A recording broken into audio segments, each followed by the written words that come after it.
नमस्कार, मैं हूं प्रदीप कुमार। आप देख रहे हैं पॉलिटिकल आइडिया। पॉलिटिकल आइडिया के आज के इस अंक में आप सभी दर्शकों का बहुत बहुत स्वागत है। मित्रों, बिहार में विधानसभा चुनाव के दूसरे चरण में कांग्रेस पार्टी के 37 उम्मीदवार चुनाव लड़ रहे हैं और इन 37 सीटों पर जहां कांग्रेस के उम्मीदवार चुनाव लड़ रहे हैं वहां का जो राजनीतिक समीकरण है, जीतने की किसकी कितनी संभावनाएं हैं, हम इन बातों पर चर्चा करेंगे। साथ ही इस बात पर की जानकारी आपको दूं कि 5 विधानसभा सीटें ऐसी है मित्रों, इन 37 विधानसभा सीट मतलब 122 विधानसभा सीट पर चुनाव हो रहा है। 122 में 20 जिले के 122 विधानसभा सीट पर जो चुनाव है उसमें कांग्रेस के उम्मीदवार हैं 37 विधानसभा सीटों पर, ठीक है। और इन 37 में 5 सीट तो कांग्रेस के पहले ही खराब हो गए, क्योंकि वहां पर फ्रेंडली फाइट हो रहा है। तो 5 सीट पहले ही दान कर दिया इन लोगों ने, महागठबंधन के लोगों ने एनडीए को, ठीक है। मतलब 37 में 5, 32 सीट बचे। वैसे कुल जोड़ेंगे अगर तो कांग्रेस पार्टी के हिस्से कितने सीट आई है? कांग्रेस पार्टी के हिस्से आई 61 पर कांग्रेस ने उम्मीदवार खड़ा किया और 9 सीट ऐसी है मित्रों जहां पर कि कांग्रेस के उम्मीदवार के खिलाफ महागठबंधन के दल ही चुनाव लड़ रहे हैं। मतलब जहां पर सो कॉल्ड फ्रेंडली फाइट कभी फ्रेंडली होती नहीं, कह सकते हैं आपकी फ्रेंडली कंटेस्ट कह लीजिए। तो ये स्थिति है कि अगर देखा जाए तो कांग्रेस मात्र 52 विधानसभा क्षेत्र में चुनाव लड़ रही है। उसमें भी आपको आश्चर्य लगेगा कि 23 ऐसी विधानसभा सीटें हैं मित्रों, 23 जहां पर कि पिछले 7 चुनाव में, पिछला कितना 7 चुनाव में कभी भी महागठबंधन नहीं जीती है। मतलब बचे कितने? 52 में 23 चले गए, बच गए कितने सीट? सॉरी 61 में 23 गए तो बच गए 38 सीट मात्र, जिस पर आप कह सकते हैं कि जो 23 सीटें महागठबंधन ने अब तक कोई भी दल नहीं जीता है। वो सीट या तो बीजेपी जीती है या जदयू जीती है, मतलब एनडीए जीती है। तो आप कह सकते हैं कि मात्र 38 सीट कांग्रेस के हिस्से में ऐसी आई है जो कि जहां पर कि जीतने की स्थिति बनती है, ठीक है। और मैं बताऊं, पहला चरण में कांग्रेस लड़ी थी 24 विधानसभा सीट पर, जिसकी तुलना में अब जो दूसरा चरण है वहां पर कांग्रेस की संभावनाएं ज्यादा मजबूत है, ठीक है। तो हम बारी बारी से बात करते हैं कि कहां कहां कांग्रेस पार्टी की स्थिति क्या है। तो 37 पे उम्मीदवार हैं, 5 पे फ्रेंडली फाइट है। सिकंदरा विधानसभा सीट, पहले फ्रेंडली फाइट वाला ही चर्चा कर लेते हैं। सिकंदरा विधानसभा सीट में कांग्रेस पार्टी की तरफ से विनोद चौधरी चुनाव लड़ रहे हैं। और चुनाव किसके खिलाफ है? तो जीतन राम मांझी के दामाद प्रफुल्ल मांझी, जो कि हिंदुस्तानी अवामी मोर्चा के उम्मीदवार हैं, उनके खिलाफ। और वहां पर आरजेडी ने विधानसभा के पूर्व अध्यक्ष, पासी जाति के बहुत बड़े नेता उदय नारायण चौधरी को वहां से आरजेडी ने उम्मीदवार बना दिया, ठीक है। अब परिणाम क्या हुआ? परिणाम यह है कि न घर के न घाट के न उदय नारायण चौधरी जीत रहे हैं, न विनोद चौधरी के जीतने की कोई संभावना है। क्यों? इसलिए कि पिछली बार जब महागठबंधन एक था तब भी एनडीए यहां चुनाव जीती। इस बार महागठबंधन का वोट 2 भागों में बंट रहा है, सीधा सीधा। और मेरा मानना ऐसा है कि इस विधानसभा सीट पर मुकाबला आरजेडी के उदय नारायण चौधरी का मुकाबला प्रफुल्ल मांझी से है। विनोद चौधरी मुकाबले से बाहर हो गए हैं। दूसरा विधानसभा सीट है कांग्रेस का सिटिंग सीट है करगार विधानसभा सीट, ठीक है। करगार विधानसभा सीट में संतोष मिश्रा सिटिंग एमएलए है कांग्रेस पार्टी के, ठीक है। और इस सीट पे करगार विधानसभा सीट जो कांग्रेस का सिटिंग सीट है, यहां पर इनका मुकाबला है जनता दल यूनाइटेड के वशिष्ठ सिंह से, ठीक है, जो राजपूत जाति के हैं। जन सुराज ने यहां से उम्मीदवार बनाया है ब्राह्मण जाति का रितेश पांडे, जो भोजपुरी फिल्मों के में गायक हैं, भोजपुरी कलाकार हैं, उनको बनाया। लेकिन बसपा से यहां उम्मीदवार हैं नीतीश कुमार की जाति, कुर्मी जाति के उदय प्रताप सिंह। और रामधनी सिंह का नाम सुना होगा आपने, बिहार के स्वास्थ्य मंत्री रहे नीतीश कुमार की सरकार में, उनके पुत्र हैं और ये बसपा से उम्मीदवार हैं। इस विधानसभा सीट में कुर्मी जाति का अच्छा खासा वोट है, ठीक है। और इन वोट के बल पर चूंकि कुर्मी का ही वोट नहीं है, बल्कि साथ साथ यहां वोट है रविदास समाज का भी। और ये विधानसभा सीट उत्तर प्रदेश की सीमा से सटा हुआ है, यहां मायावती का भी प्रभाव है। ठीक है, उदय प्रताप सिंह का अपना प्रभाव है, क्योंकि उनके पिता कई बार विधानसभा के चुनाव जीते, उदय प्रताप सिंह भी लगातार चुनाव लड़ते रहे हैं। तो इसका लाभ इस बार जो है उदय प्रताप सिंह को मिलता हुआ दिख रहा है। तो कांग्रेस पार्टी के संतोष मिश्रा का मुकाबला यहां बसपा के उम्मीदवार के साथ है, और यहां पर कांग्रेस का खेल खराब करने के लिए सीपीआई ने उम्मीदवार खड़ा कर दिया वहां महेंद्र गुप्ता को। वैसे महेंद्र गुप्ता बराबर नुकसान कर रहे हैं, जितना कांग्रेस का उतना ही जदयू का उम्मीदवार का भी। लेकिन उससे भी बड़ी विपदा यह है कि यहां रितेश पांडे, वो भी ब्राह्मण, कांग्रेस के उम्मीदवार भी ब्राह्मण, ठीक है, लेकिन यादव मुसलमान वोट जो है संतोष मिश्रा के साथ भी है।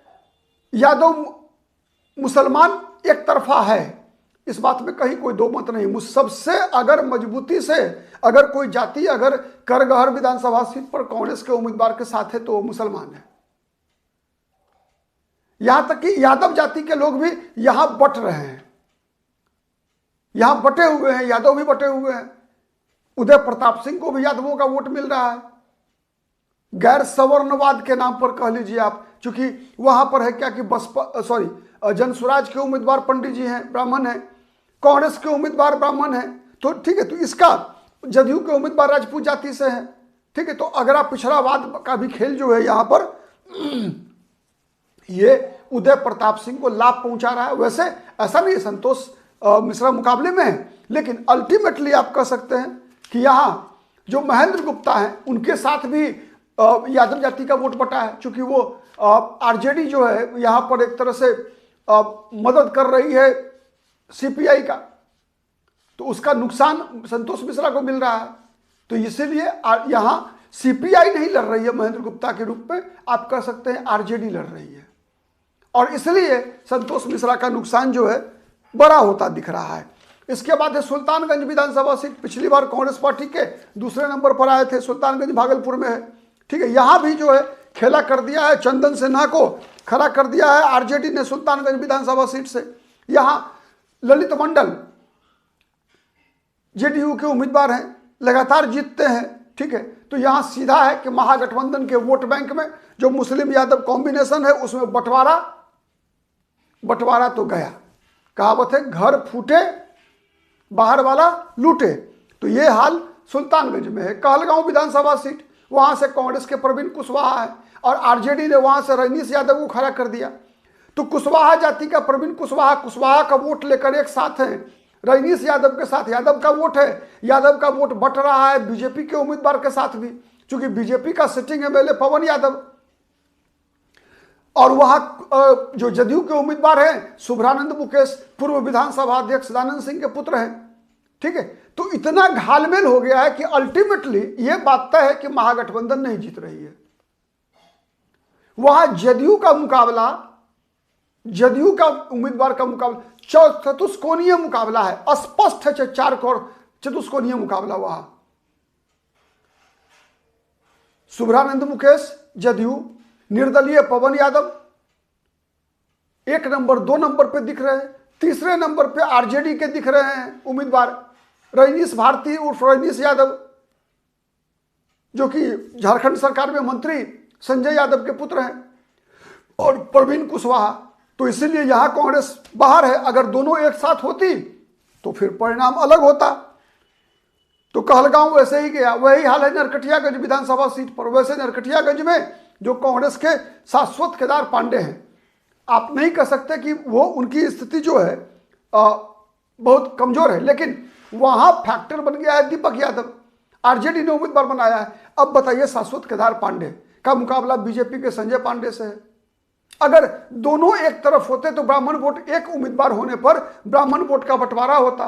केदार पांडे के परिवार से हैं, पौत्र हैं, ब्राह्मण का वोट कटता, बीजेपी का संजय पांडे को ही मिलता, लेकिन ब्राह्मण वोट कटता, यादव मुसलमान एक साथ रहता, नरकटियागंज में जीत होती, सहनी समाज एक साथ होता है, वहां महागठबंधन के साथ है। कुशवाहा का बड़ा चंक एक जो है वो एनडीए से कट के कांग्रेस के साथ आ रहा है, महागठबंधन के साथ है। तो अकेले में जीत हो सकती थी, लेकिन आरजेडी ने दीपक यादव को खड़ा कर दिया, तो ना दीपक यादव जीत रहे हैं और कांग्रेस के लिए भी संकट है। मुकाबला सीधा हो गया है संजय पांडे और केदार शाश्वत पांडे, जहां बीजेपी के उम्मीदवार संजय पांडे भारी पड़ रहे हैं। वैसे माहौल, अंतिम क्षण का माहौल बदलना, अभी 24 घंटे का समय है, देखिए क्या होता है, बदल भी सकता है। लेकिन ये 5 विधानसभा सीट ऐसी है जहां पर कि डाउट्स और या हार, यही 2 चीज होना है, या तो संजोग से जीत मिलेगी, नहीं तो हार तय है। तो ये 37 में 5 बार हो गए। चलिए अब अगले 32 विधानसभा सीट की चर्चा करते हैं। शुरुआत करते हैं वाल्मीकि नगर से। वाल्मीकि नगर में धीरेन्द्र प्रताप सिंह जदयू के उम्मीदवार है, पिछली बार भी जीते हैं वाल्मीकि नगर विधानसभा सीट से, ठीक है। लगभग 20,000 वोट से जीते थे वो पिछली बार, ठीक है, 20,000 वोट से जीते थे। उनके सामने थे राजेश सिंह कांग्रेस पार्टी के, लेकिन इस बार कांग्रेस ने सुरेंद्र कुशवाहा को उम्मीदवार बनाया है। यहां पर रिंकू सिंह का अपना प्रभाव ऐसा है मित्रों, जहां पर उनकी जीत को मुझे नहीं लगता है कि कांग्रेस यहां पर हरा पाएगी। तो मेरा सपोर्ट नहीं कर लीजिए, मेरा जो दावा है कि वहां रिंकू सिंह चुनाव जीत जाएंगे। नरकटियागंज मैंने बता दिया आपको, बगहा बीजेपी के उम्मीदवार हैं, सिटिंग एमएलए हैं बगहा में राम सिंह। जयेश मंगल सिंह कांग्रेस पार्टी के उम्मीदवार, पिछली बार भी लड़े थे। जयेश मंगल सिंह पिछली बार हार गए थे, पिछली बार जो ये हार गए थे ये जयेश मंगल सिंह। इस बार नंदेश पांडे हैं जनसुराज के, तो नंदेश पांडे जो भी वोट काट रहे हैं, बीजेपी का वोट ज्यादा काट रहे हैं, चूंकि ब्राह्मण वोट इधर के दिनों में आप कहेंगे कांग्रेस का आधार वोट रहा था एक जमाने में। लेकिन अगर चॉइस होता है, चुनना होता है, तो ब्राह्मण वोटर जो है प्रायः बीजेपी के साथ जाते हैं, इसलिए जाते हैं कि कांग्रेस के साथ आरजेडी है, ठीक है, इस कारण से। तो यहां ब्राह्मण वोट नंदेश पांडे का है, जो भी वोट कटेगा वो नुकसान बीजेपी के राम सिंह का। कांग्रेस का जो वोट जयेश मंगल सिंह, चूंकि राजपूत जाति से आते हैं, राम सिंह भी राजपूत है, वोट कटेगा, वोट बटेगा, साथ में यादव मुसलमान जुड़ेगा। इस इलाके में बिंद, निषाद, मल्लाह, केवट भी अच्छी संख्या में है। चंपारण में कुशवाहा टूट चुका है एनडीए से, एक बहुत बड़ा हिस्सा उसका जो जा रहा है महागठबंधन के साथ। तो इसलिए इस बार जयेश मंगल सिंह आराम से बगहा चुनाव जीत रहे हैं, ठीक है। नौतन में भी वही स्थिति है। नौतन में जो बीजेपी के सिटिंग एमएलए हैं नारायण प्रसाद, इनके खिलाफ एंटी इनकम्बेंसी जबरदस्त है। बीजेपी के कार्यकर्ता भी इनको हराने पर तुले हुए हैं। विकल्प है एकमात्र अमित गिरी, और अमित गिरी इस सीट को निकालते हुए दिख रहे हैं बीजेपी के भीतरघात करने वालों लोगों के सहयोग से भी। आपको याद होगा जब अमित गिरी को टिकट मिला था तो कांग्रेस का एक ग्रुप ऐसा था जो कांग्रेस में वर्तमान टीम है, राजेश राम, कृष्णा अल्लावरू पर आरोप लगाया था कि अमित गिरी बीजेपी के आदमी हैं और इनको टिकट दे दिया। तो अब समझिए कि कृष्णा अल्लावरू का सोशल इंजीनियरिंग और टिकट बंटने के लिए जो रणनीति अपनाई गई वो कितना काम कर रहा है कि अमित गिरी चुनाव जीतने जा रहे हैं। नोट करके रख सकते हैं आप। चनपटिया विधानसभा सीट, चनपटिया विधानसभा सीट में बीजेपी के सिटिंग एमएलए हैं उमाकांत सिंह, और चनपटिया से ही लड़ रहे हैं जनसुराज के मनीष कश्यप, और यहां पर कांग्रेस का उम्मीदवार है अभिषेक रंजन, जो कि कलवार जाति से आते हैं। बीजेपी के उम्मीदवार और मनीष कश्यप दोनों भूमिहार जाति के जनसुराज के उम्मीदवार। एक तो वोट बट रहा है उनका, दूसरा कलवार जाति पारंपरिक रूप से मानी जाती है बीजेपी का सपोर्टर। संजय जायसवाल बड़े नेता हैं वहां, लेकिन इस बार कलवार, चूंकि अभिषेक रंजन भी हैं, मोतिहारी से, बगल के जिले से मोतिहारी से आरजेडी की टिकट पर कलवार जाति के देवा गुप्ता चुनाव लड़ रहे हैं। साथ ही रक्सौल विधानसभा सीट से श्याम बिहारी प्रसाद। तो कलवार जाति को इस बार महागठबंधन से, विशेष रूप से कांग्रेस पार्टी से भी अच्छी खासी संख्या में टिकट मिला है। इसका लाभ वो कलवार जाति, वो वैश्य वर्ग के लोग जो बीजेपी के अंधभक्त की तरह बीजेपी के पक्ष में वोट डाला करते थे, इस बार कटते हुए और बंटते हुए दिख रहे हैं चनपटिया में भी। और चूंकि दोनों तरफ वोट एनडीए का बट रहा है और चनपटिया में अभिषेक रंजन के साथ माई समीकरण प्लस और जो मैंने बताया सहनी फैक्टर, ये सब फैक्टर मिलकर स्थिति ये बन रही है। एक और नोटिस करने वाली चीज है कि पिछले चुनाव वगैरह में देखेंगे आप कि दलित प्रायः महागठबंधन के साथ नहीं आया था, लेकिन इस चुनाव में दलित का एक वर्ग, विशेषकर दो जाति ऐसी है जो कि महागठबंधन और कांग्रेस के साथ भी मजबूती से आके खड़ा हुआ है। उसमें एक है रविदास समाज, दूसरा है पासी जाति, और इन दोनों का वोट मिलाकर लगभग 7% का वोट शेयर बनता है। तो ये आप कह सकते हैं कि ये दोनों जातियां महादलित के नाम पर 2010 से लेकर 2020 के विधानसभा चुनाव तक लगातार नीतीश कुमार का वोट बैंक बना रहा था। पासी ने तो 2020 में छोड़ दिया था जब तारी पर भी प्रतिबंध लगा तो, लेकिन रविदास महादलित के नाम पर लगातार नीतीश कुमार के साथ था। बिहार में जितने भी विकास मित्र आप देखते हैं ना, वो प्रायः इसी वर्ग के से रविदास समाज से ही नीतीश कुमार ने बनवाए थे, और एक पक्का मास्टर स्ट्रोक था नीतीश कुमार का। लेकिन अब वो समय के अनुसार टूटता जा रहा है। कांग्रेस पार्टी के तरफ रविदास समाज के लोग ज्यादा आकर्षित हो रहे हैं। मीरा कुमार, उसके बाद जब राजेश राम को राहुल गांधी ने बनाया प्रदेश अध्यक्ष, तो उसका लाभ मिलता हुआ दिख रहा है। ठीक है, तो चनपटिया में कलवार जाति के अभिषेक रंजन चुनाव जीतते हुए दिख रहे हैं, बीजेपी हारती हुई दिख रही है। दूसरा एक बड़ा सीट है बेतिया, जहां से कांग्रेस पार्टी के वसी अहमद इस बार चुनाव जीतते हुए दिख रहे हैं। क्यों जीतते हुए दिख रहे हैं? इसलिए जीतते हुए दिख रहे हैं कि बीजेपी की रेणु देवी के खिलाफ एंटी इनकम्बेंसी, साथ ही रेणु देवी और बीजेपी का जो वोटर है, वोट बैंक है वहां पर, वो बट रहा है दो भागों में।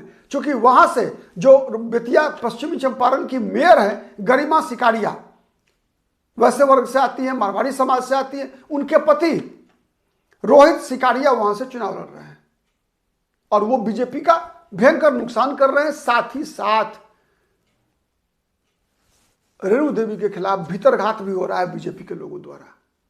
बीजेपी के लोग ही चाहते हैं कि रेणु देवी की जीत नहीं हो, तो इसीलिए वसी अहमद मुस्लिम यादव जो कॉम्बिनेशन बना है इस बार चंपारण में, उसके सहारे चुनाव आसानी से जीतते हुए दिख रहे हैं। रक्सौल में मित्रों सिटिंग एमएलए है प्रमोद सिन्हा, कुर्मी जाति से आते हैं, कुशवाहा जाति से आते हैं। वहां पर 5,000 वोट है लगभग कुशवाहा का, 15,000 वोट है लगभग कुर्मी जाति का, प्लस बीजेपी का वैश्य वर्ग, प्लस सवर्ण जातियां, राजपूत जाति का अच्छा संख्या है। इन सब को मिलाकर बीजेपी के लिए यह सीट सुरक्षित सीट मानी जाती थी। लेकिन इस बार जो महागठबंधन का नया सोशल इंजीनियरिंग है, उसके आधार पर यह सीट कांग्रेस पार्टी, चूंकि श्याम बिहारी प्रसाद को टिकट दिया है कांग्रेस ने, और श्याम बिहारी प्रसाद मैंने बताया अभी आपको कलवार जाति से आते हैं। ठीक है, इनका मुकाबला बीजेपी के प्रमोद सिन्हा से है।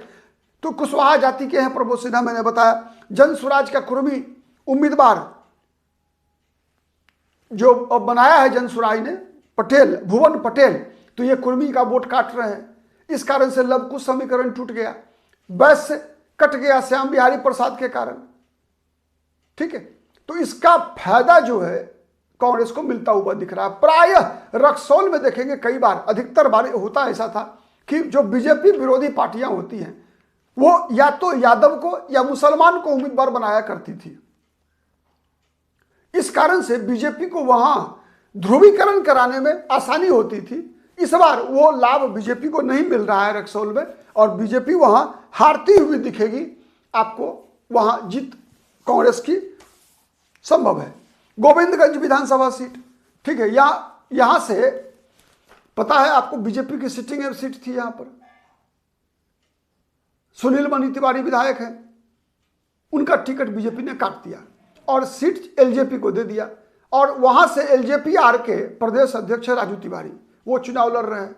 ये वही विधानसभा सीट है जहां पर कांग्रेस पिछली बार भी रनर अप थी, लेकिन पिछली बार कांग्रेस पार्टी के उम्मीदवार थे वहां से कौन, रवीश कुमार जो पत्रकार हैं, उनके भाई ब्रजेश पांडे। ठीक है, तो वहां एक प्रकार से आप कह सकते हैं कि वो ब्राह्मण बहुल विधानसभा सीट है गोविंदगंज। साथ में इसीलिए कांग्रेस पार्टी ने भी वहां एक भूमिहार जाति के उम्मीदवार शशिभूषण राय उर्फ गप्पू राय को उम्मीदवार बनाया है। ठीक है, और सीधा मुकाबला है राजू तिवारी से।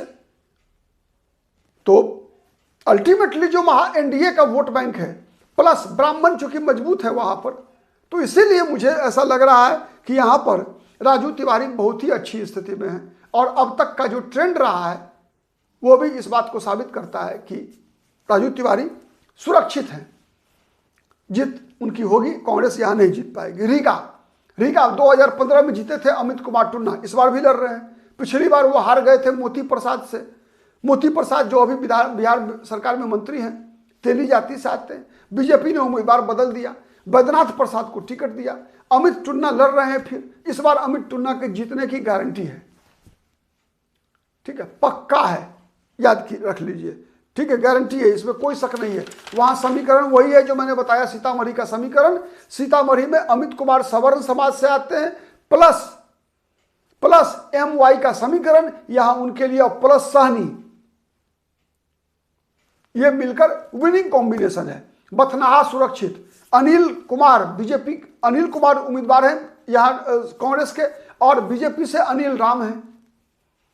अनिल का मुकाबला अनिल से है। बथनाहा में एकदम क्लोज फाइट है, कुछ भी हो सकता है। बथनाहा विधानसभा सीट पर कुछ भी, कांग्रेस जीत भी सकती है, क्लोज फाइट में हार भी सकती है, गारंटेड नहीं है, ये क्लोज फाइट की सीट है। एक और गारंटेड सीट कांग्रेस की मैं बताऊं, बेनीपट्टी विधानसभा सीट। सिटिंग एमएलए है विनोद नारायण झा। विनोद नारायण झा के खिलाफ एंटी इनकम्बेंसी है। बीजेपी के कार्यकर्ताओं ने विद्रोह किया है, बीजेपी के कार्यकर्ताओं ने बागी उम्मीदवार खड़ा करा दिया है, डॉक्टर बी मृणाल झा। लगभग 50% भाजपाइयों का वोट काट रहे हैं। नाराजगी इतनी है विनोद नारायण झा से कि अमित शाह को भी बेनीपट्टी आना पड़ा है, न केवल आम सभा के लिए बल्कि बेनीपट्टी में बीजेपी के बड़े नेताओं से मुलाकात करने के लिए। लेकिन अमित शाह का ऑपरेशन बी मृणाल सफल नहीं हुआ, और शुरुआत में वहां परवेज आलम को जनसुराई ने उम्मीदवार बनाया।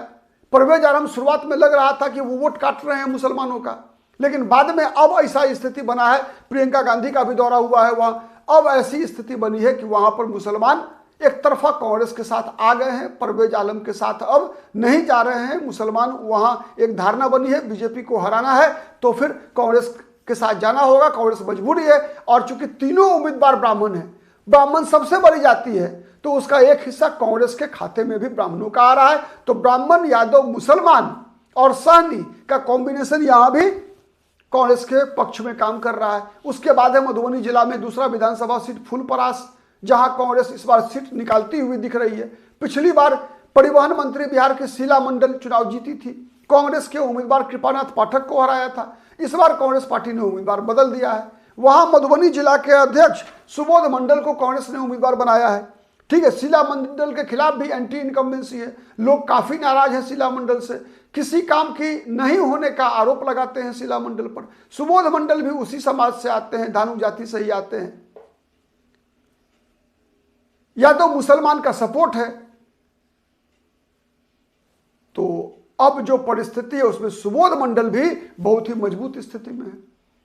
अगर शीला मंडल चुनाव जीतती है तो केवल एक कारण होगा कि नीतीश कुमार का सहारा, इसके अलावा और कोई कारण नहीं है कि शीला मंडल जीत सके चुनाव। ज्यादा उम्मीद यही है कि सुबोध मंडल की जीत वहां तय है।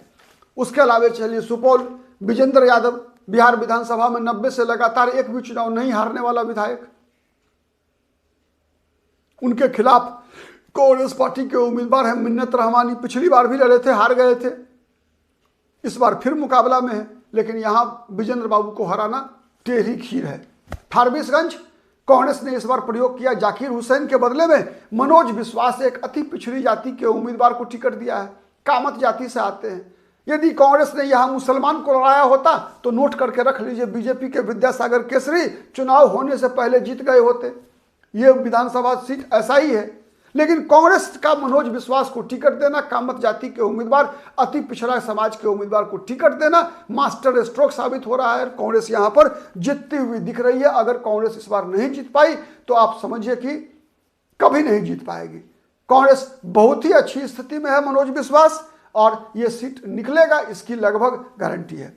अररिया कुछ कहना नहीं है, नए परिसीमन के बाद ये कांग्रेस के लिए सर्वाधिक सुरक्षित सीट हो गई है। मोहम्मद ओबैदुर रहमान पिछली बार भी सगुप्ता अजीम को लगभग 50,000 वोट से हराकर जीते थे, इस बार भी इनकी जीत में कहीं कोई संशय नहीं है, मार्जिन जो भी हो। किशनगंज का बहादुरगंज विधानसभा सीट कांग्रेस पार्टी ने उम्मीदवार बदला इस बार, ठीक है। बहादुरगंज से इस बार मुसव्वर आलम को कांग्रेस ने उम्मीदवार बनाया है और यहां से मुकाबला में एलजेपीआर ने यहां से टिकट दिया है मोहम्मद कलीमुद्दीन को, लेकिन मोहम्मद कलीमुद्दीन यहां मुकाबले में भी नहीं है, जन सुराज के वरुण सिंह हैं, ठीक है। और साथ ही एआईएमआईएम के उम्मीदवार है तौसीफ आलम। यहां सीधा मुकाबला है कांग्रेस और एआईएमआईएम के बीच। त्रिकोणीय बनाने का प्रयास जन सुराज के वरुण कुमार सिंह कर रहे हैं, इसलिए कि जितने भी उम्मीदवार हैं सब मुसलमान हैं, केवल एक उम्मीदवार वरुण कुमार सिंह हिंदू हैं। तो इस आधार पर अगर ध्रुवीकरण हो गया हिंदू मुसलमान तो वरुण कुमार सिंह वोट बंटवारा से जीत सकते हैं।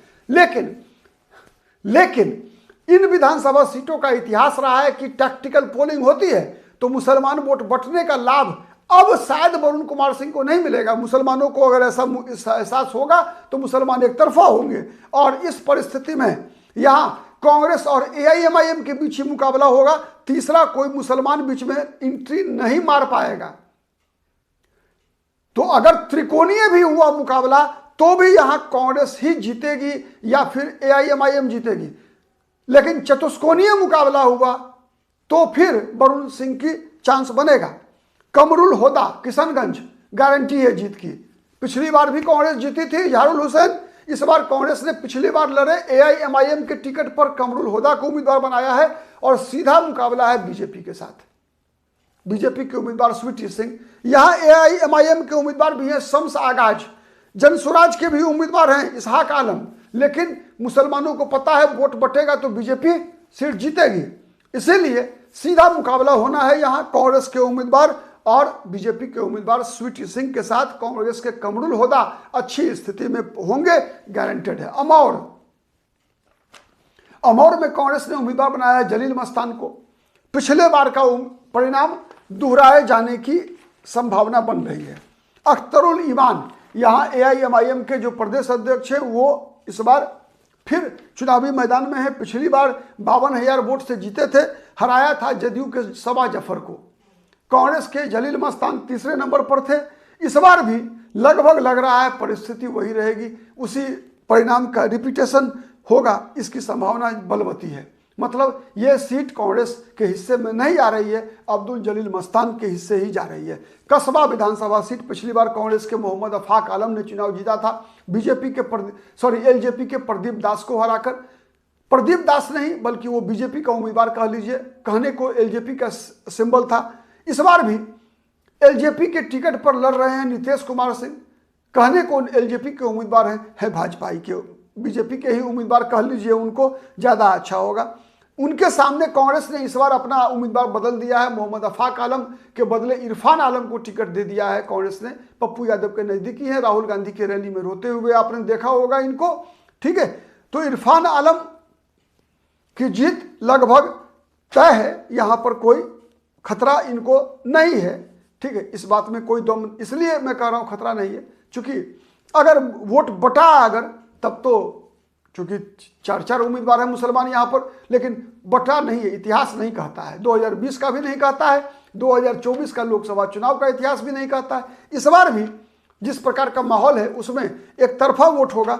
अगर एक तरफा होगा तो कांग्रेस का इरफान आलम सबसे बेहतर विकल्प है मुसलमानों के समक्ष, इसलिए ये सीट कांग्रेस जीतती हुई दिख रही है। बनमनखी में यहाँ कृष्ण कुमार ऋषि उम्मीदवार हैं बीजेपी के, ठीक है। प्रायः अधिकतर बार यहाँ पर महागठबंधन के उम्मीदवार बदल जाते हैं। बीजेपी के इस उम्मीदवार कृष्ण ऋषि अच्छी स्थिति में है। पूर्णिया शहर जितेंद्र यादव कांग्रेस के उम्मीदवार हैं। कांग्रेस हर बार उम्मीदवार बदलती है, कभी रामचरित्र यादव, कभी इंदु सिन्हा, कभी जितेंद्र यादव, लेकिन बीजेपी का उम्मीदवार परमानेंट रहता है विजय खेमका, उससे पहले राजकिशोर केसरी। तो इसका लाभ बीजेपी को मिलता है। कांग्रेस यहाँ भी बीजेपी कंफर्टेबल पोजीशन में है, कांग्रेस ये सीट नहीं जीत रही है।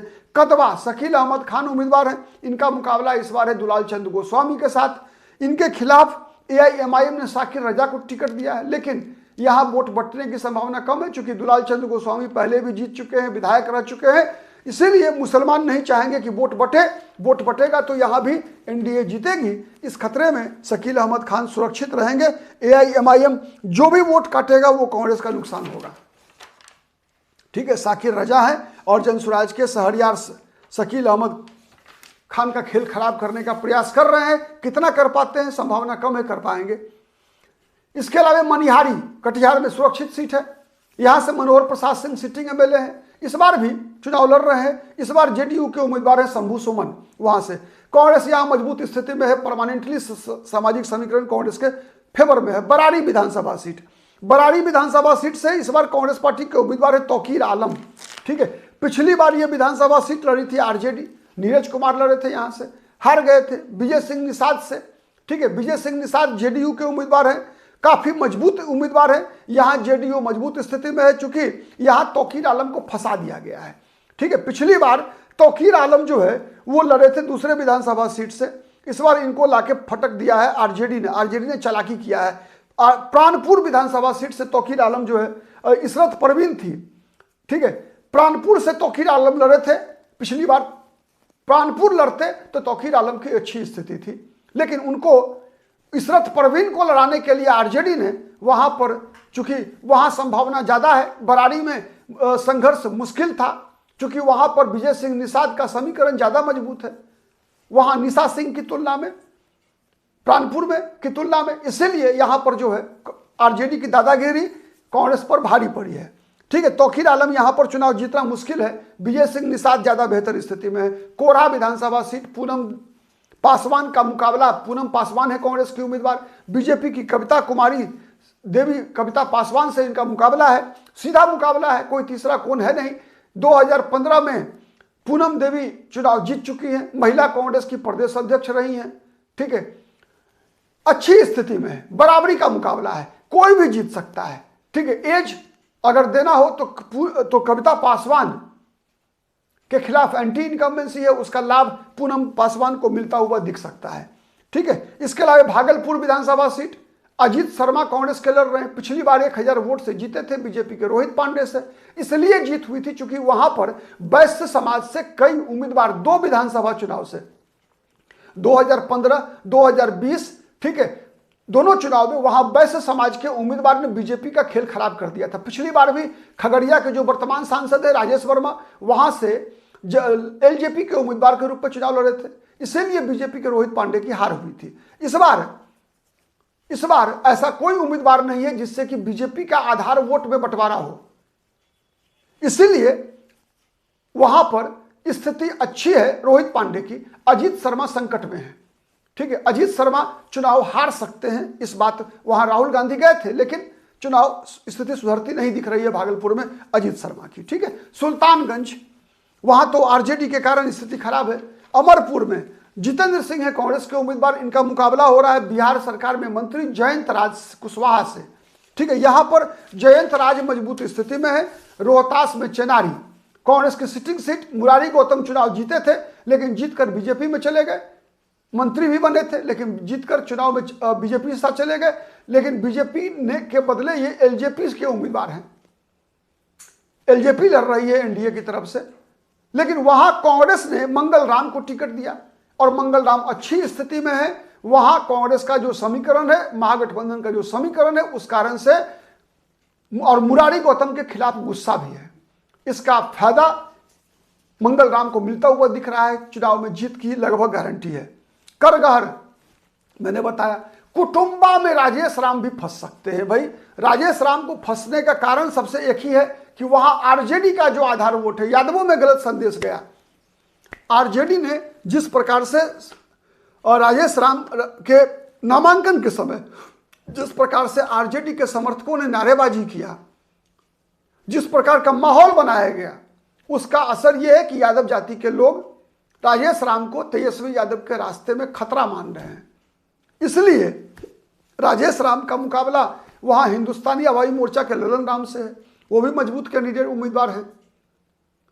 तो इसलिए कुटुंबा कांग्रेस जीत सकती है लेकिन संकट में है, बहुत ही मुश्किल है निकालना सीट, निकल जाए तो कांग्रेस की किस्मत अच्छी है। औरंगाबाद आनंद शंकर सिंह, यहां मुकाबला कांटे का है, बीजेपी ने उम्मीदवार बदला है। त्रिविक्रम नारायण सिंह जो नारायण मेडिकल कॉलेज के मालिक हैं, बीजेपी के पूर्व प्रदेश अध्यक्ष गोपाल नारायण सिंह के पुत्र हैं। यहां जो जनसुराज का उम्मीदवार है नंदकिशोर यादव, ये कहीं ना कहीं कांग्रेस का वोट काट रहे हैं यादव मुसलमान कॉम्बिनेशन से, और यदि राजपूत का भी वोट काट रहे हैं और साथ ही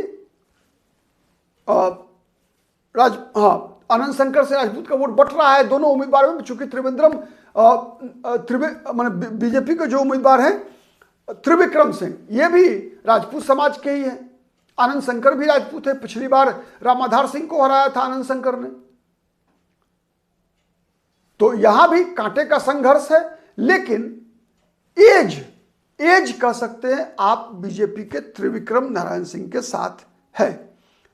मोहन श्रीवास्तव गया में से एक बड़ा समाचार निकल कर आ सकता है इस बार। बीजेपी के उम्मीदवार है प्रेम कुमार, हार सकते हैं चुनाव। इसलिए नहीं हारेंगे कि कांग्रेस के उम्मीदवार मजबूत पड़ रहे हैं, बल्कि इसलिए हार सकते हैं और उसका लाभ कांग्रेस को मिलेगा कि चूंकि वहां धीरेन्द्र अग्रवाल जन स्वराज के पूर्व सांसद रह चुके हैं। धीरेन्द्र अग्रवाल चतरा लोकसभा सीट से, चतरा अब झारखंड में चला गया है वहां से, और धीरेन्द्र अग्रवाल यहां उम्मीदवार हैं जन स्वराज के। वैश्य वर्ग का वोट काट रहे हैं और Mohan Srivastava Muslim, Yadav plus Sahni plus caste बहुत बड़ी आबादी में है, लेकिन कास्ट की दिक्कत यह है कि कास्ट बीजेपी के परमानेंट वोटर हैं, लेकिन फिर भी कास्ट टूट रहे हैं इस बार। और इसका लाभ अगर मोहन श्रीवास्तव चुनाव जीत जाए, क्या है अखौरी महेंद्र नाथ इनका एक और नाम है मोहन श्रीवास्तव का, तो अगर जीत जाए तो कोई आश्चर्य की बात नहीं है। गया ये एक बड़ा समाचार होगा पूरे बिहार के लिए। वजीरगंज अवधेश सिंह, पिछली बार इनके पुत्र को चुनाव लड़ाया गया था, हार गए थे। बीजेपी के सिटिंग एमएलए हैं वीरेंद्र सिंह, ठीक है। यहां जन सुराज ने संतोष कुमार साव को उम्मीदवार बनाया है। अब संतोष साव किसका वोट काट रहे हैं? गया में जन सुराज की ताकत वोट काटने वाला तो है ही हर विधानसभा सीट पे। आपने देखा है बेलागंज में कैसे सुरेंद्र यादव के बेटा को हारने का कारण बन गए थे, कैसे इमामगंज के उपचुनाव में 40,000 से ज्यादा वोट काट लिया था जनसुराज ने। तो संतोष साव यहां पर बीजेपी का वोट काटते हुए दिखेंगे। यादव मुसलमान, राजपूत और रविदास कॉम्बिनेशन से कांग्रेस वजीरगंज विधानसभा सीट अवधेश सिंह चुनाव जीतते हुए दिख रहे हैं। हिसुआ में नीतू कुमारी कांग्रेस के उम्मीदवार हैं, बीजेपी के उम्मीदवार अनिल सिंह से सीधा मुकाबला है। जो समीकरण है महागठबंधन का, भूमिहार दोनों भूमिहार ही उम्मीदवार है, भूमिहार वोट बटेगा। साथ में मुसलमान यादव जो आरजेडी का कॉम्बिनेशन है महागठबंधन का के सहारे इस बार भी चुनाव जीतती हुई दिख रही है नीतू कुमारी। सिकंदरा विधानसभा सीट मैंने बता दिया है। तो इस प्रकार से कुल 23 विधानसभा सीट ऐसे हैं इन 37 में 5 पहले घटा दीजिए जहां फ्रेंडली फाइट है। 32 में 23 विधानसभा सीटें ऐसी है जहां पर कांग्रेस अच्छी स्थिति में है। बगहा, नौतन, चनपटिया, बेतिया, रक्सौल, रीगा, बथनाहा, बेनीपट्टी, फुलपरास, फारबिसगंज, अररिया, बहादुरगंज, किशनगंज, कस्बा, कदबा, मनिहारी, कोढ़ा, चेनारी, करगहर, औरंगाबाद, गया, वजीरगंज और हिसुआ, ये विधानसभा सीटें हैं 23 जहां पर कि कांग्रेस इस बार चुनाव जीतने की स्थिति में है। आप अपना विचार जरूर कमेंट में डालिए। आप इन बातों से सहमत हैं, असहमत हैं? असहमति और सहमति दोनों लोकतंत्र का गहना है। नहीं, कोई व्यक्ति यह दावा नहीं कर सकता कि मुझसे हर व्यक्ति सहमत होगा, नहीं हो सकता, क्योंकि मेरा विश्लेषण करने का तरीका अलग है, आपका अलग है। अब कौन कितना सही होता है कहना मुश्किल है। परिणाम तो 14 नवंबर को आएगा, देखते हैं क्या होता है, कितना सही होता है मेरा मानना। आज के लिए इतना ही, बहुत बहुत धन्यवाद, नमस्कार।